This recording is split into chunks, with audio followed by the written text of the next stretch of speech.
and Instagram if you had any questions from this Q&A. And I want to keep this Q&A a little bit shorter than the other ones because they tend to be like half an hour long. So in terms of keeping it a little bit shorter, I picked out 8 of the most frequently asked questions, and that's what we're going to answer today. So let's just get started. Oh god, I don't think I'm ever going to stop being awkward. No. That's okay though. So question number 1. What's your live playing experience? Have you played lots of gigs or what? I have played live quite a few times. They have all the times have been in Bergen, so I haven't played outside my home city. But I played quite a few times live here in Bergen, and I'm really excited about it. And I hope it's not a long time until next time. I'm so excited. I love playing live, like absolutely love playing live. Question number 2, which is probably the most asked question of all time on my channel.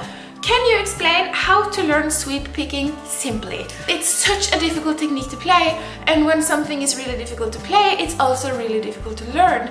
The best tip that I can give in terms of learning sweep picking as easily as possible, I think, is to learn smaller patterns first. Don't start with a 5-string sweep. Start with smaller patterns, and by all means, check out Sunus the Gates school or music school. I'll leave a link in the description. It's such a good tool for learning. And I feel like the showing is really like clear there. You can see the technique in both hands really clearly. And the first lesson of sweep picking, he starts with a 2-string, and it's almost not a sweep. It's just to get the basic technique right, which I think is basically what you need when you learn sweeping. You need to get the basics right, because if you move to a really difficult level with a really bad technique, sweep picking is going to be basically impossible to learn. So it's really difficult to explain how to learn it simply, because I personally don't think it's possible to learn sweep picking simply. It's something you have to work on, and if you are determined, it's not going to seem as difficult as it might be if you just want to learn it like that. But if you are determined to learn it, I'm pretty sure you can go really far without feeling like it's such a chore. But it is something you have to like learn. You can't just press a button and it's there. You have to actually learn it. So I'm sorry, but I don't think there is a simple way of learning sweep picking correctly. Question number 3. Do you learn by ear or by tabs? If you use tabs, where do you get them? This is also a really asked question. And I do use both ear and tabs, and the tabs I use I find on ultimateguitar.com. I'm also going to put that link in the description below so you can go find it. It's a really good site, and it has a rating system, so it's 1 out of 5 stars or something, and people rate it after how pleased they are with the actual tab.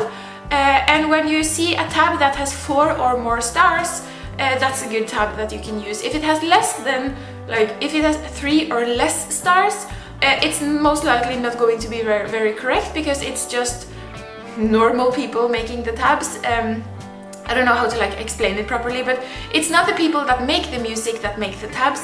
It's people that just like want to make the tab that makes the tab, and things can be wrong because of that.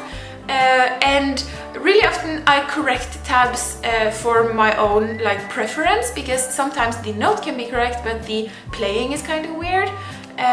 So sometimes I correct tabs for my own sake. But tabs are a really good like indication of where you're supposed to be when you're playing. Like, you're supposed to be around the 12th fret, and if the note is not perfectly correct, it might be the 11th or 13th fret or so. So tabs are a really good like resource for you as a guitarist to learn songs kind of fast and kind of easily. So yeah, I really recommend ultimateguitar.com. Number 4, why don't you write original music? And the answer to that is that I am. It just takes so long time. And I think that I'm doing it wrong, because I do it like whenever I feel like it just flows naturally. And I have read quite a few people talking about writing music that says that you have to like put off time to actually make music, because being creative is not something that you can just turn on and off.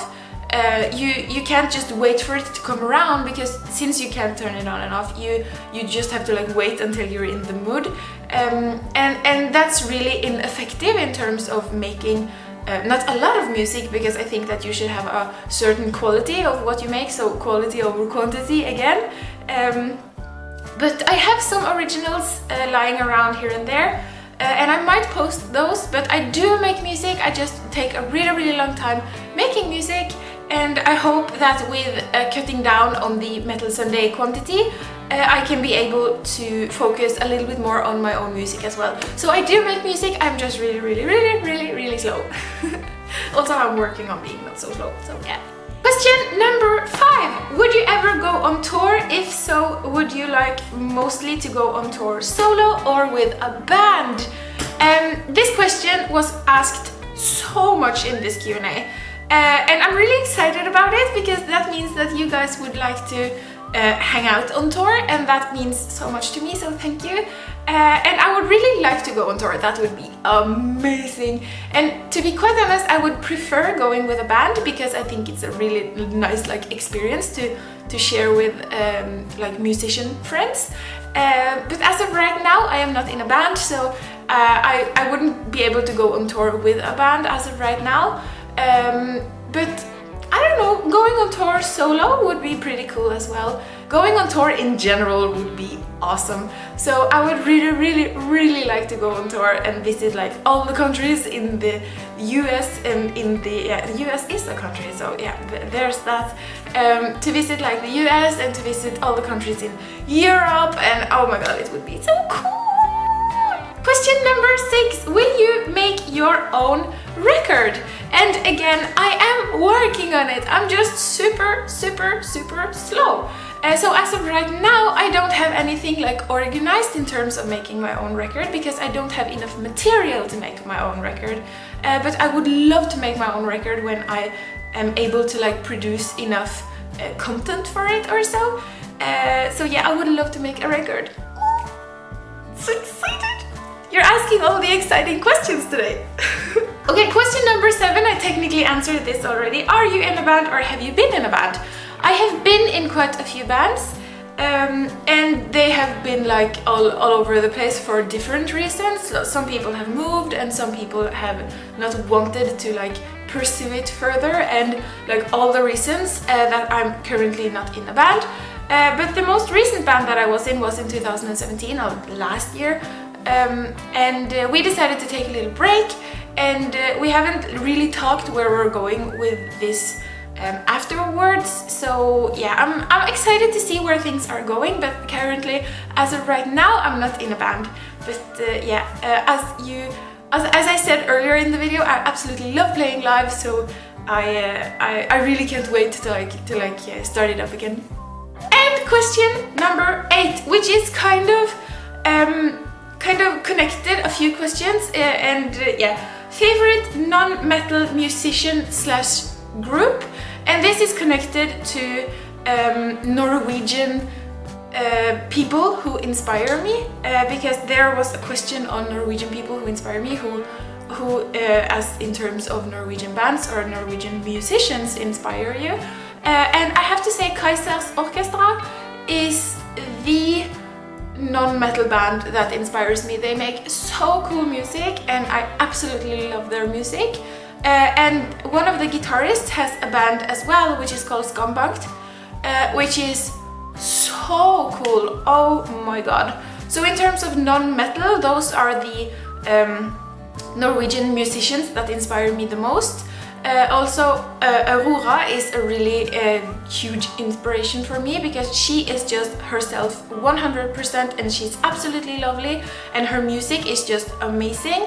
Yeah, I'm so proud to be from the same city as her and to be somewhat the same age as her, because I know how much work she has put into it, and it means so much to me that she makes it, and I'm so like proud, even though I don't know her, I haven't met her, and I haven't talked to her.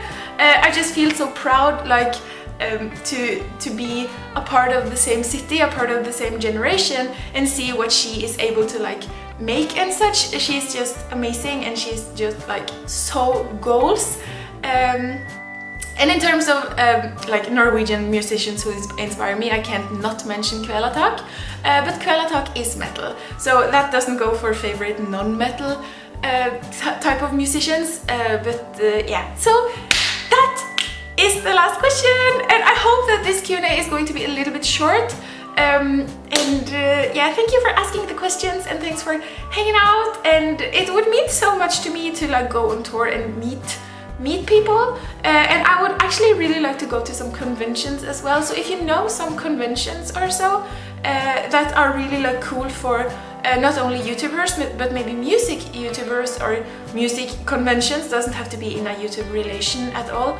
If you know some conventions I need to check out, please let me know either in the comments here, or I will most likely see it if you post it on Twitter or Instagram. But thank you so much for hanging out with me here, and I will see you on Sunday for another Metal Sunday!